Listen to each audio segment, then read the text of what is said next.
Hello friends, അങ്ങനെ experiment start ചെയ്യുമ്പോൾ ക്യുജോങ് ആണെങ്കിൽ ലീഗുവിന് ഈ എക്സ്പെരിമെൻ്റ് ചെയ്യുന്ന അതേ ടൈമിൽ തന്നെ ഒരു എലിക്കും ഇത് ചെയ്തിരുന്നു. ആ എലി ഓക്കെ ആയിരിക്കും. അപ്പോൾ ഇവളാണെങ്കിൽ അവന് ഞാൻ കാരണമായിരിക്കും അവൻ ആത്മഹത്യക്ക് ശ്രമിച്ചത്, ഇനിയാണെങ്കിൽ തന്നെ ഈ എക്സ്പെരിമെൻ്റ് പാസ്സാവുകയാണെങ്കിൽ അവൻ അതെല്ലാം മറക്കുമെന്ന് ആശ്വസിക്കുന്നതും പിന്നീട് ഇവനെ കാണാൻ പോകുന്ന ടൈമിൽ നേഴ്സ് പറയുന്നുണ്ട് ഇത്രയും ദിവസം ഇങ്ങനെ ഇവിടെ വന്നതല്ലേ, അതുകൊണ്ട് റെസ്റ്റ് എടുത്തൂടെ, അമ്മ വിളിച്ചിരുന്നു എന്നൊക്കെ പറയുമ്പോൾ ഇതൊന്നും ഇവൾ ശ്രദ്ധിക്കുന്നില്ല. ഇവളാണെങ്കിൽ നേരെ ഇവൻ്റെ റൂമിൽ പോകുന്നതും പിന്നീട് കഴിഞ്ഞ എപ്പിസോഡിൻ്റെ ലാസ്റ്റ് കാണിച്ച സീനായിരിക്കും. അതായത് ഇവന് ബോധം വരുന്നുണ്ട്, താൻ ആരാണെന്ന് മനസ്സിലാവുന്നുണ്ടോ എന്ന് ചോദിക്കുന്ന ക്യുജോങ്ങിനോട് നീ എൻ്റെ ഫസ്റ്റ് ലവ് അല്ലേ, ഹലോ മൈ ഫസ്റ്റ് ലവ് എന്ന് പറഞ്ഞ് ഇവളെ അങ്ങ് ഹഗ് ചെയ്യാണ്. ഇവളുടെ കിളി അങ്ങ് പോകുന്നുണ്ട്. എന്താ പറഞ്ഞേന്ന് ഇവൾ ചോദിക്കുന്ന ടൈമിലാണ് കറക്റ്റ് അച്ഛനും അമ്മയും ഇങ്ങോട്ട് വരുന്നതും ഇവനെ കാണുമ്പോൾ ഇവർക്കും ഹാപ്പി ആകുന്നുണ്ട് കേട്ടോ. മോനെ ഞങ്ങൾ മനസ്സിലായോ എന്നൊക്കെ ഇവർ ചോദിക്കുന്നുണ്ട്. അങ്ങനെ സ്കാനിങ് നടത്തുന്ന ടൈമിൽ ഇവനാണെങ്കിൽ ക്യുജോങ്ങിനെ നോക്കി ലവിൻ്റെ സിമ്പിളൊക്കെ ഇട്ട് കൊടുക്കുന്നുണ്ട്. ഇവൾക്കാണെങ്കിൽ ഇതൊക്കെ കാണുമ്പോൾ കൂടുതൽ ടെൻഷൻ ആവുകയാണ് ചെയ്യുന്നത്. തൊട്ടപ്പുറത്തുള്ള ഇവളുടെ ബോയ് ഫ്രണ്ടായ തേയോങ് ആണെങ്കിൽ സ്കാനിങ് ഒക്കെ ഓക്കെയാണ്, ഒരു പ്രശ്നമൊന്നും കാണാനില്ല, ആ എലി ഓക്കെ ആയതുപോലെ ആളും ഓക്കെ ആണെന്നൊക്കെ പറയുന്നതും ഇതൊന്നും ക്യുജോങ് ശ്രദ്ധിക്കുന്നില്ല. ഇവളാണെങ്കിൽ ഫസ്റ്റ് ലവ് എന്നിവൻ വിളിച്ചല്ലോ, അത് തന്നെ ഇങ്ങനെ ആലോചിച്ചുകൊണ്ടിരിക്കുകയാണ്.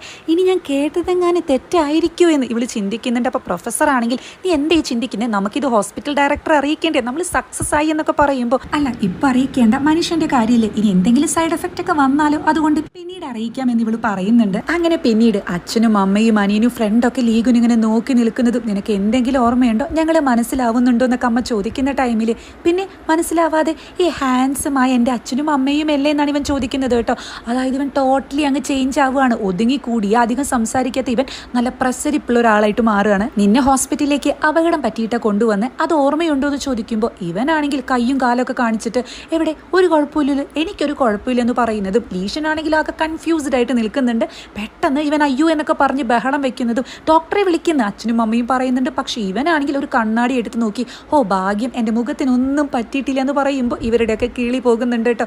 അതായത് ലീഗും ശരിക്കും ബ്യൂട്ടി കോൺഷ്യസ് ആയിട്ടുള്ള ഒരാളായിട്ട് മാറിയിരിക്കുകയാണ്. അല്ല ഈ തലക്കെട്ട് എന്താന്ന് ചോദിക്കുന്ന ലീഗുവിനോട് അച്ഛൻ പറയുന്നുണ്ട് അത് മോനെ നിനക്കൊരു ചെറിയ പ്രശ്നം ഉണ്ടായിരുന്നു, അവിടെ ഒരു ചെറിയ സർജറി ചെയ്തിട്ടുണ്ട്, നീ അത് തൊടേണ്ട എന്ന് പറയുന്നതും അനിയനാണെങ്കിൽ ചേട്ടന് അവസാനമായിട്ട് ഓർമ്മയുള്ളത് എന്ത് മെമ്മറി എന്ന് ചോദിക്കുമ്പോൾ അത് ജൂനിയർ വേൾഡ് ചാമ്പ്യൻഷിപ്പിൽ ഞാൻ കളിച്ചതും ജയിച്ചതൊക്കെയാ എന്താണെന്ന് ചോദിക്കുമ്പോൾ അനിയനാണെങ്കിൽ മനസ്സിൽ വിചാരിക്കുന്നുണ്ട് എല്ലാ ബാഡ് മെമ്മറീസും മാഞ്ഞു പോയിട്ടുണ്ടെന്നാ തോന്നുന്നേ എന്ന്. അതുപോലെ ഇവൻ പാരൻസിനോട് പറയുന്നുണ്ട് ആക്സിഡന്റ് സംഭവിച്ചതല്ലേ, ഈ ഓപ്പറേഷന് ശേഷം ഇതുപോലെ അമ്നീഷ്യ വരുമെന്ന് അവർ പറഞ്ഞിരുന്നു, എന്തായാലും ചേട്ടൻ റെസ്റ്റ് എടുക്കട്ടെ എന്ന് പറയുമ്പോൾ ആക്സിഡന്റോ, എനിക്ക് എന്ത് ആക്സിഡന്റ് സംഭവിച്ചെന്ന് ചോദിക്കുമ്പോൾ ഇവരങ്ങ് പരുങ്ങുന്നുണ്ട് കേട്ടോ. അപ്പം അനിയനാണെങ്കിൽ അതൊന്നുമില്ല ചേട്ടാ, വീട്ടിൽ നിന്ന് സ്റ്റെയറിന്റെ മുകളിൽ നിന്ന് വീണതാ എന്ന് പറയുന്നതും ഞാൻ വീണോ എന്ന് ഇവൻ സംശയത്തോടെ ചോദിക്കുന്നുണ്ട്. ഇതേ ടൈമിൽ പറയേണ്ടെന്ന് പറഞ്ഞിട്ടും പ്രൊഫസർ ഡയറക്ടറോട് കാര്യങ്ങളൊക്കെ പറയുന്നുണ്ട്. അപ്പോൾ ഡയറക്ടർക്കാണെങ്കിൽ നല്ല സന്തോഷമാവുന്നുണ്ട്.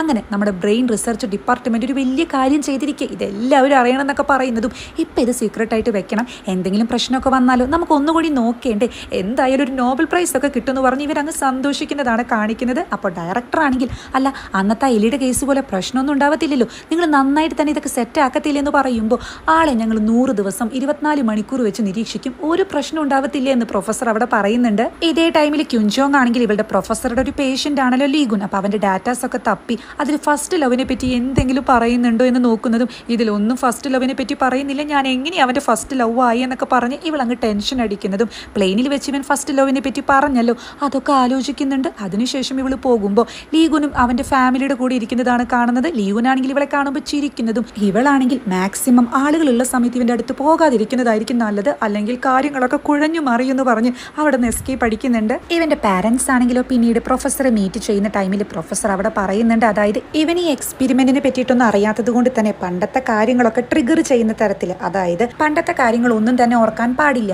അങ്ങനത്തെ ഒരു അവസരം നിങ്ങൾ ഉണ്ടാക്കി കൊടുക്കരുത്, അത് ചിലപ്പോൾ ആളുകളായിരിക്കാം അല്ലെങ്കിൽ ഏതെങ്കിലും ഒരു സിറ്റുവേഷൻ ആയിരിക്കാം, അങ്ങനെ ഒന്നും ചെയ്യരുതെന്ന് പറയുന്ന ഡോക്ടറോട് അമ്മ ചോദിക്കുന്നുണ്ട് അല്ല നിങ്ങൾ ബാഡ് മെമ്മറീസ് മാറ്റുന്നല്ലേ പറഞ്ഞത്, പക്ഷെ ഇവനിപ്പോൾ ഒന്നും ഓർമ്മയില്ലല്ലോ എന്ന് പറയുമ്പോൾ അങ്ങനെയെങ്കിൽ നിങ്ങളുടെ മകൻ ഈ അടുത്തുണ്ടായതൊക്കെ ബാഡ് മെമ്മറീസ് ആയിരിക്കും, അതുകൊണ്ടാണ് അതൊന്നും ഓർക്കാത്ത എന്ന് പറയുന്നതും. ലീഗുന് ഏതെങ്കിലും പെൺകുട്ടികളോട് ഇഷ്ടമുണ്ടായിരുന്നു എന്ന് ചോദിക്കുമ്പോൾ വീട്ടുകാർക്ക് അറിയാത്തത് കൊണ്ട് തന്നെ ഇവർ ഫ്രണ്ടിനെ നോക്കുന്നുണ്ട്. അപ്പോൾ ഫ്രണ്ട് ആണെങ്കിൽ എനിക്ക് അറിയത്തേ ഇല്ല എന്നാണ് അവിടെ പറയുന്നത്. സൈഡ് എഫക്റ്റ് ഒന്നും ഇല്ലല്ലോ എന്ന് ചോദിക്കുന്ന പാരൻസിനോട് ഇതുവരെ ഇല്ല, പക്ഷെ അറിയാലോ ഇനി വരാനും ചാൻസ് ഉണ്ട്, എന്തായാലും റെസ്പോൺസിബിലിറ്റി ഒക്കെ തന്നെ ഗാർഡിയൻ എടുക്കുന്നുണ്ടെന്ന് പറഞ്ഞതുകൊണ്ടാണ് ഞങ്ങൾ ഇതിന് മുതിർന്നതെന്ന് പറയുന്നതും ലീഷനാണെങ്കിൽ ഞാനാണ് ഡോക്ടറോട് പറഞ്ഞതെന്ന് പറയുമ്പോൾ പാരൻസ് അവിടെ ചോദിക്കുന്നുണ്ട് മോനെ എന്തെങ്കിലും പറ്റിയിരുന്നെങ്കിലോ, നീ എന്ത് കണ്ടിട്ട് ഇങ്ങനെയൊക്കെ ചെയ്തേന്ന്. അപ്പോൾ ഡോക്ടർ ആണെങ്കിൽ നിങ്ങളുടെ മകൻ ഇങ്ങോട്ട് കൊണ്ടുവന്നത് എന്തുകൊണ്ടാണെന്ന് മറ്റാരെക്കാളും നന്നായിട്ട് നിങ്ങൾക്ക് അറിയാലോ, അപ്പോൾ പിന്നെ അവൻ ഇങ്ങനൊരു കാര്യം ചെയ്തു കൊടുക്കുന്നതല്ലേ നല്ലത്, നിങ്ങൾ തന്നെ ആലോചിക്കുമെന്ന് പറഞ്ഞ് ഇവന്റെ റിസൾട്ട്സ് ഒക്കെ കാണിച്ചു കൊടുക്കുന്നുണ്ട്. അതായത് ബാഡ് മെമ്മറീസ് ഒക്കെ പോയി ഇപ്പോൾ ആളൊരു പുതിയ ആളായിട്ടാണ് ജനിച്ചിരിക്കുന്നത് എന്നാണ് പ്രൊഫസർ അവിടെ പറയുന്നത്. ഇതേ ടൈമിൽ ലീഗുനാണെങ്കിൽ കോഫി കുടിക്കുമ്പോൾ ഈച്ചകളൊക്കെ വരുന്നുണ്ട്. അപ്പോൾ ഇവൻ ഈച്ചകളോട് സംസാരിക്കുന്നത്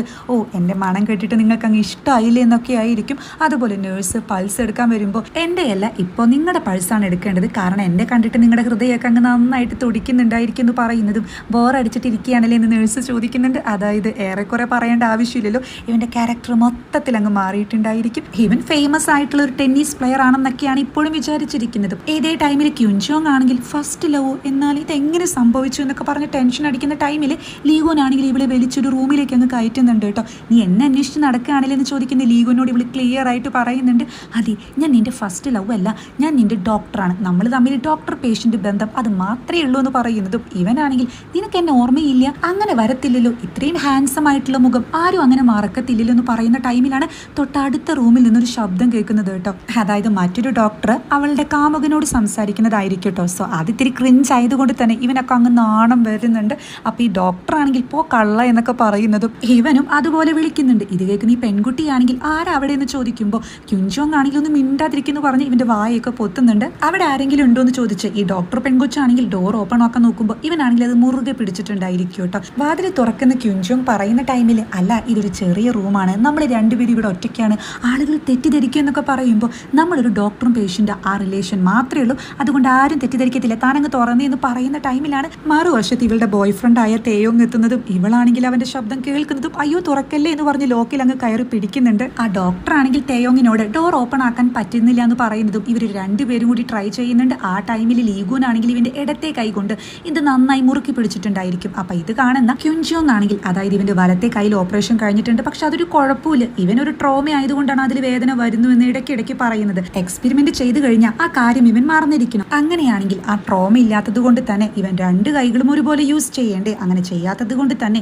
ഇത് കണ്ട് സംശയം തോന്നുന്നുണ്ട് ഇവൾക്ക്. ഇവളാണെങ്കിൽ അല്ല നീ എന്താ ഈ വലത്തെ കൈ യൂസ് ചെയ്യാത്തെന്ന് ചോദിക്കുമ്പോൾ എനിക്ക് എൻ്റെ ഇടത്തെ കൈ തന്നെ ധാരാളമാണെന്ന് ഇവൻ വലിയ ജാടിയൊക്കെ ഇട്ട് പറയുന്നുണ്ട് കേട്ടോ. ആ ടൈമിൽ സെക്യൂരിറ്റിക്കാരെ വിളിക്കാമെന്ന് തേയോങ് പറയുന്നതും പെട്ടു എന്ന് ശരിക്കും മനസ്സിലാകുന്ന ക്യുൻജോങ് ആണെങ്കിൽ അവിടെയുള്ള ഒരു ബാസ്ക്കറ്റിൽ കയറി ഒളിക്കാൻ പറയുന്നുണ്ട്. പക്ഷെ മറ്റുള്ള പേഷ്യൻസ് ഉപയോഗിച്ച ഡ്രസ്സൊക്കെ ആയിരിക്കും അതിൽ. അയ്യോ ഞാനൊന്നും അതിൽ കയറത്തില്ല, ഒന്നില്ലെങ്കിൽ ഞാനൊരു പേഷ്യൻ്റിൽ എനിക്ക് വല്ല അസുഖം വന്നാലോ എന്നൊക്കെ പറയുന്നതും ഒരു നിവൃത്തിയില്ലാത്തത് കൊണ്ട് ഇവളാണെങ്കിൽ ക്യൂട്ട്നെസ് ഒക്കെ അങ്ങ് വാരി വിതറുന്നുണ്ട്. ഒന്നില്ലെങ്കിൽ ഇത്രയും കാലം കാത്തിരുന്ന നിന്റെ ഫസ്റ്റ് ലവ് അല്ലേ എനിക്ക് വേണ്ടി കയറുന്നൊക്കെ പറയുമ്പോൾ സംഭവം എനിക്ക് നിന്നെ ഒരുപാട് ഇഷ്ടം, പക്ഷെ അതിനേക്കാൾ കൂടുതൽ എനിക്ക് എന്നെയാണ് ഇഷ്ടം എന്ന് പറഞ്ഞു ഇവന്റെ ബോഡിയിൽ തന്നെ കിസ് ചെയ്യുകയാണ്. ഇത് കാണുമ്പോൾ ഇവൻ എന്ത് കാണിക്കുന്ന ഒരു എക്സ്പ്രഷൻ ആയിരിക്കും ഇവൾക്ക്.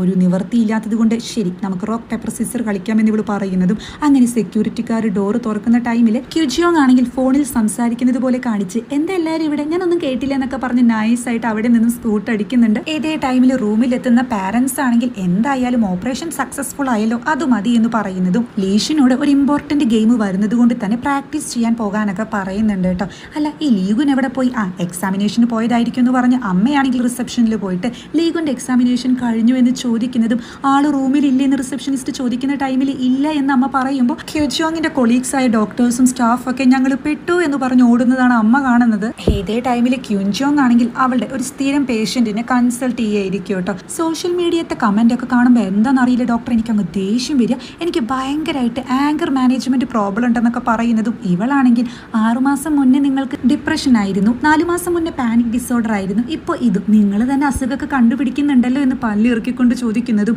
ഇയാളാണെങ്കിൽ അല്ല ഡോക്ടറെ ഞാൻ ഈ സോഷ്യൽ മീഡിയ അങ്ങ് ഉപേക്ഷിച്ചാലോ എന്ന് ചോദിക്കുമ്പോൾ അത് നല്ലൊരു ഐഡിയ ആണെന്ന് ഇവൾ പറയുന്നുണ്ട്. ഇവളാണെങ്കിൽ എങ്ങനെയെങ്കിലും ഇയാൾ ഒഴിവാക്കാൻ വേണ്ടി പറയുകയാണ്.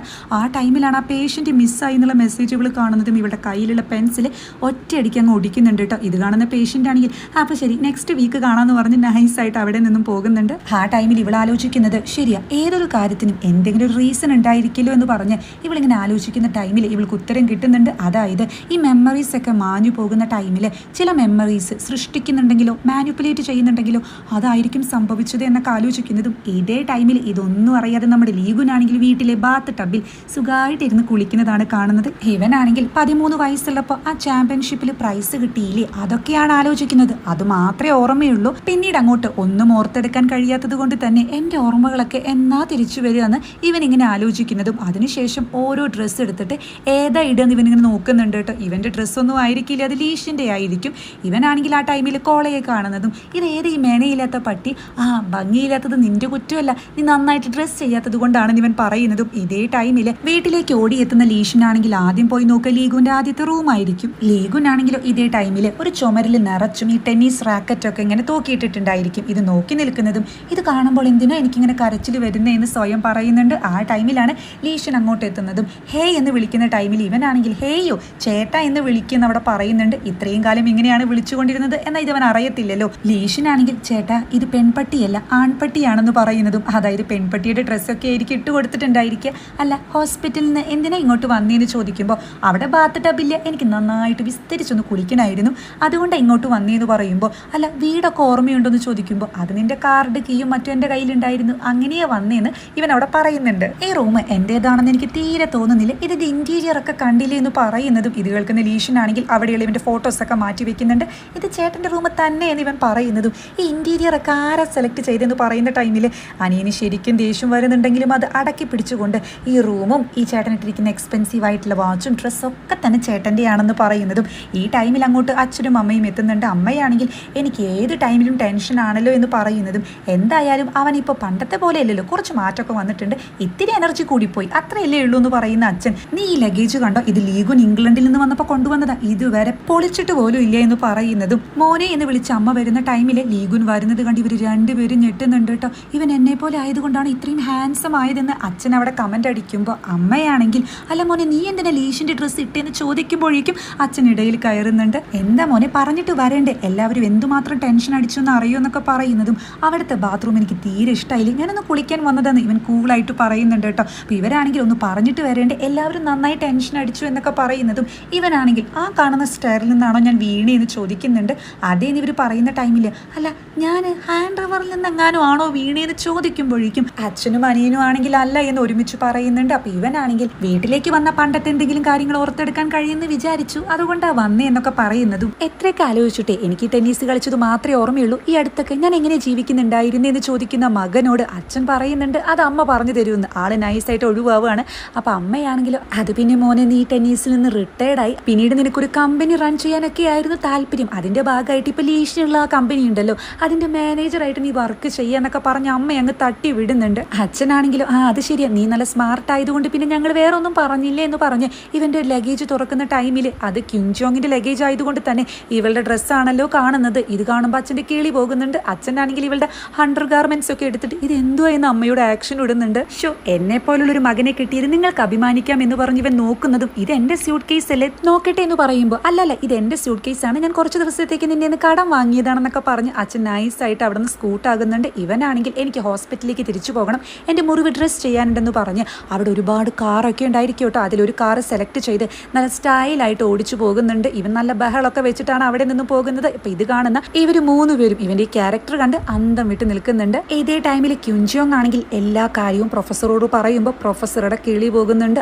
ആളാകെ ടെൻഷൻ അടിക്കുന്നതും ഇനി നമ്മൾ എന്താ ചെയ്യാന്നൊക്കെ പറയുന്ന ടൈമിൽ നമുക്ക് ആളെ അങ്ങ് ഒഴിവാക്കി ആളോട് കാര്യങ്ങളെല്ലാം പറഞ്ഞ് മറ്റൊരു സബ്ജക്റ്റിൽ ഇതൊക്കെ പരീക്ഷിച്ചാലോ എന്ന് ചോദിക്കുമ്പോൾ അതൊന്നും നടക്കുന്ന കാര്യമില്ല. മാത്രമല്ല ഈ പേഷ്യന്റിന് എനിക്ക് കഴിഞ്ഞ 10 വർഷമായിട്ട് അറിയാം ആള് നല്ലൊരു ടെന്നീസ് പ്ലെയർ ആയിരുന്നു പിന്നീട് അനിയന്റെ നിഴലായിട്ട് മാറിയതാണ് തെറ്റുപറ്റിയെന്ന് പറഞ്ഞ് നമുക്കിതങ്ങ് കളയാൻ പറ്റത്തില്ല എന്നൊക്കെ പറയുന്നതും ഈ ടൈമിൽ കറക്റ്റ് ലീഗുൻ അങ്ങോട്ട് എത്തുന്നുണ്ട് കേട്ടോ. ഇവനാണെങ്കിൽ പ്രൊഫസറുടെ റൂമിന്റെ അവിടെ എത്തുമ്പോൾ കേൾക്കുന്നത് പേഷ്യന്റിന്റെ ലൈഫ് നമ്മളുമായിട്ട് ഡിപ്പെൻഡ് ചെയ്തിട്ടുണ്ട് എന്നാണ് കേട്ടോ. അപ്പൊ ഇവനാണെങ്കിൽ എന്താ പറയുന്നതെന്ന് ഒളിഞ്ഞു കേൾക്കാനൊക്കെ ശ്രമിക്കുന്ന ടൈമിലാണ് നേഴ്സ് അങ്ങോട്ട് എത്തി ഇവനെ കൂട്ടിക്കൊണ്ടു പോകുന്നതും. ഇതേ ടൈമിൽ ഡോക്ടർ ആണെങ്കിൽ എടോ എന്തൊരു ട്രീറ്റ്മെന്റിനും ഒരു സൈഡ് എഫക്റ്റ് ഉണ്ടായിരിക്കില്ലേ എന്ന് വിചാരിച്ച് നമ്മൾ അതങ്ങ് നിർത്തി പുതുതായിട്ട് വീണ്ടും സ്റ്റാർട്ട് ചെയ്യണോ വേണ്ടത് അങ്ങനെ സ്റ്റാർട്ട് ചെയ്ത ആ സൈഡ് എഫക്റ്റ് എങ്ങനെയാ മാറ്റുമെന്ന് നമുക്ക് ഒരിക്കലും കണ്ടുപിടിക്കാൻ കഴിയത്തില്ല. തെറ്റെന്താന്ന് മനസ്സിലാക്കി അത് വീണ്ടും ഉണ്ടാവാതിരിക്കാനാണ് നമ്മൾ ശ്രമിക്കേണ്ടത്. അതുകൊണ്ട് തന്നെ തൽക്കാലം ഇതാരും അറിയണ്ട നമുക്ക് എന്താ കാര്യം എന്നൊക്കെ കണ്ടുപിടിച്ചത് സോൾവ് ആക്കാൻ ശ്രമിക്കാം. അതുവരെ ഇത്ര കാലമായിട്ട് എനിക്ക് അറിയാവുന്ന ഒരു പേഷ്യന്റ് ആയതുകൊണ്ടാണ് ഞാൻ ഇങ്ങനെ നിന്നോട് പറയുന്നത്. അതായത് തൽക്കാലം നീ ആളുടെ ഫസ്റ്റ് ലവ് ആയിട്ടൊന്ന് നിന്ന് കൊടുത്തേ പറ്റൂ ഒന്നില്ലെങ്കിലും നമ്മുടെ റിസർച്ചിന് വേണ്ടിയിട്ടാണെന്നൊക്കെ പറയുന്നതും പിന്നീട് ഡ്രസ് ചെയ്യാൻ എത്തുന്ന ലീഗുനാണെങ്കിൽ കൈ വെക്കുമ്പോഴേക്കും വേദനിക്കുന്നുണ്ടെന്നൊക്കെ പറഞ്ഞ് ബഹളം വെക്കുന്നതും